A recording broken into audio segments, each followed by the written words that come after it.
when we went to Cinegear and we tried to ask questions about this camera, they were very weird. Well, even before NAB, it was in a glass box. Yeah, don't touch it. Do not touch. Cinegear, it was out of the box. On it. Yeah, but they still said don't touch the menus. Yeah. Don't touch the buttons. Yeah. And so we didn't know a whole lot about this camera, but finally, the information has now come out about this camera. Here's the craziest part about this camera, in my opinion. I think it is the price, dog. Oh yeah. I thought they were gonna go uber premium. Yeah. With this being their first camera, their first cinema camera ever. Yeah. And they have this rich history. But I think that this speaks a lot on where the market is and where the industry currently is sitting. Stop the cat. What? This price, we are taking credit for our episode with Joshua Martin. And that's an OG episode, if you don't know. Yes, if but you made it through that. Josh came on the show and we were talking about the Eterna, and we said this thing better be at 12, 13, 14,000. We did say that. Taking credit. I'm just playing. Brandon Talbot said this camera was going to be like $30,000, and we were like, no way. And he was like, you guys can't just be saying what this camera is going to be. You don't even know anything about it. I was like, I know that it bet not be no $30,000. You know what's wild? I got to be so honest with you. The first time I saw it at NAB, I was like, this camera's going to be $30,000. It looks like it should be $30,000. Fuji looks robust. Yes. It looks like it cost a lot of money. And so good on you for being 16.5. A little high. I think they pulled it down as much as they possibly could. Owner-operators will buy this camera. Oh, yeah. So this camera here has the new, one of the big things about this camera is the fact that, one, this is Fuji's first camera to come out. It also is sporting, we know it as a medium format sensor, but in the coverage, they just want to call it a large format sensor. Yep, large format. Which makes me wonder, like, okay, like, why are y'all doing that? I mean, like, obviously, you know, it has their G mount on there that works with their G lenses. But like at this price point and for the specs, the image, because we both have seen, like, there's been very few times I've seen an image that stopped me in my tracks. When we were at NAB, we saw the GFX 100 Mark II with the 85 Nisi Aureus on it, and it stopped us in our tracks. Until we panned it. I was gonna say, looking at that shot locked off on that tripod, glory, yes. Beautiful. And then who was it? Who was like, well, hold on. Yeah. And then he moved the tripod, and then we were like, oh. We got some jello. Yeah, it was a little jello. So with this being on a traditional cinema camera, a few things have been done. Well, obviously, it has more processing power, so we're hoping the readouts are better. But then also, one thing that they did do was they removed the, I think it's the OPL like filter on the front of it that they put on photography cameras that like over sharpens them.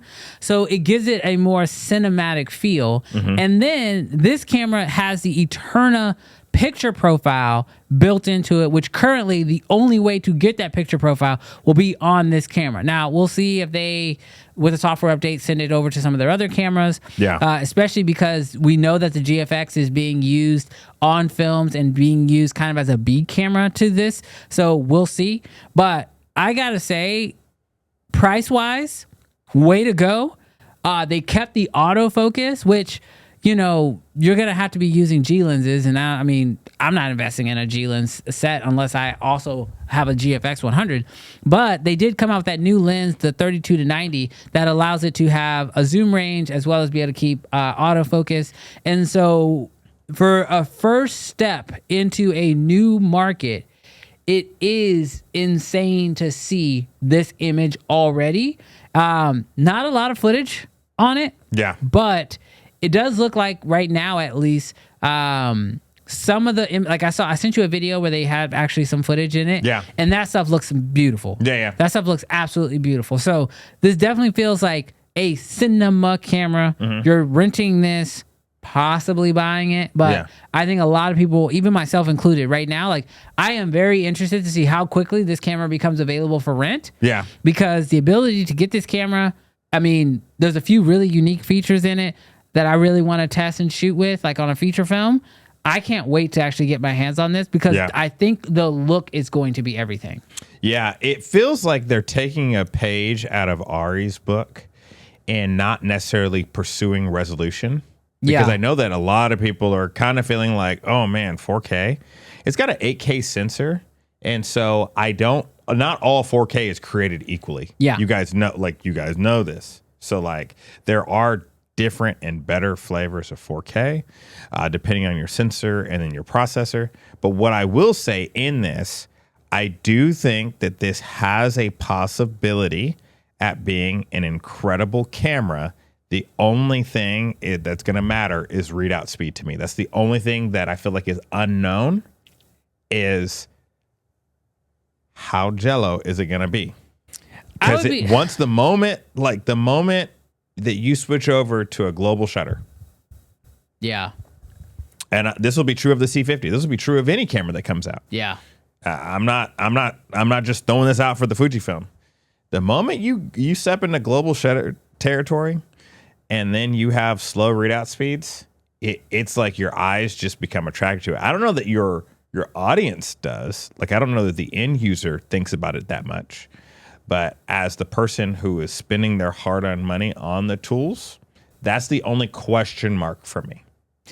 Yeah, I mean, I gotta say, like, I don't know for me personally, like, because it is such a specific look, I don't know if it is a buy camera. Like, I was underneath the impression that maybe they don't even sell it. It becomes rental only, like the 265 from Alexa, right? Yeah.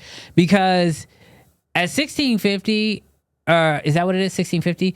16.5? Mm-hmm. At 16.5, you gotta really love the look. And that's a lot of money to spend on a look. You know what I mean? Like, you can get looks. I think somebody else said, Andy said it, like, he said, that's too much money for a picture profile. 16.5 for that. Just learn how to color grade. Instagram. It's cheaper, right? And that, to me, is like, while I get that, I also believe that, like, renting the camera for a certain look is really the way to go. Oh, for sure. And so I see rental houses wanting to pick this up. But another thing about this camera, to me, that I was like, oh, that's so freaking smart. This camera, because it's their first cinema camera and they got nothing to protect, they could just try stuff we've never seen before. One of my favorite things is that this camera runs off of V-mount batteries or V-lock batteries initially, right? But it does have a slot for their GFX battery.